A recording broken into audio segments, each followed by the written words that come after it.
Hi friends, ஒற்றுமையே பலமா அப்படிங்கிற ஒரு பழமொழியை வச்சு நம்ம ஒரு கதை பார்க்க போகிறோம். வாங்க என்ன கதைங்கிறத பார்க்கலாம். கிராமத்தில் ஒரு அப்பா 3 பசங்க வாழ்ந்துட்டு வராங்க. அந்த 3 பசங்களுக்குள்ளே எப்போயுமே ஒற்றுமையே இருந்தது கிடையாதான். இந்த அப்பாவும் எவ்வளவோ ட்ரை பண்ணியிருக்கிறாரு 3 பசங்களுக்குள்ளே ஒற்றுமை வர வைக்கணும் அப்படின்னு சொல்லிட்டு. ஆனால் 3 பசங்களுக்குள்ளே எப்போவுமே ஒற்றுமையே வராத காரணத்தினால இவர் என்ன பண்ணுறாருன்னா, ஒரு போட்டி வைக்கலான்னு சொல்லிட்டு முடிவு பண்ணுறாரு.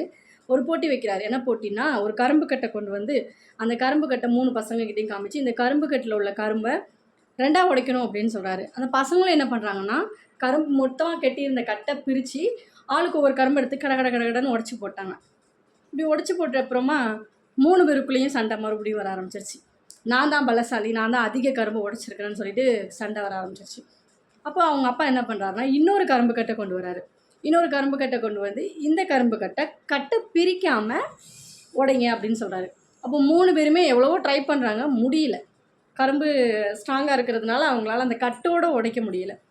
உடனே அப்பா அப்போ தான் பேச ஆரம்பிக்கிறாரு. என்ன சொல்கிறாரு அப்படின்னா, இந்த கரும்பு மாதிரி தான் நீங்களும் ஒன்றா இருந்தால் உங்களை யாராலையுமே உடைக்க முடியாது. அதே பிரிஞ்சு தனித்தனியாக இருந்தீங்கன்னா ஈஸியாக உடஞ்சி போயிடுவீங்க அப்படின்னு சொல்லி அவங்க அப்பா சொல்கிறாரு. அப்போ அந்த 3 பசங்களுக்குள்ளேயும் தோணுது, இத்தனை நாளாக நம்ம தனியாக இருந்து தவறு பண்ணிட்டோம், இனிமேல் அதை தவறை பண்ணக்கூடாதுன்னு சொல்லிட்டு தவறை திருத்தி கொள்றதுக்கு ஒரு வாய்ப்பு கிடச்சிருக்கு. அதை என்ன பண்ணுறாங்கன்னா, இனி நம்ம ஒற்றுமையாக வாழணும்னு சொல்லிட்டு அவங்க 3 பேருமே ஒற்றுமையாக இருக்காங்க. இப்போ புரிஞ்சுதா? ஒற்றுமையே பலமாங்கிற பழமொழிக்கு அர்த்தம் என்னன்றதை அடுத்து ஒரு பழமொழியோட இன்னொரு கதையில் பார்க்கலாம். நம்ம சேனலை சப்ஸ்கிரைப் பண்ணி வச்சுக்கோங்க, ஃபாலோ பண்ணுங்கள். டாட்டா பாய்.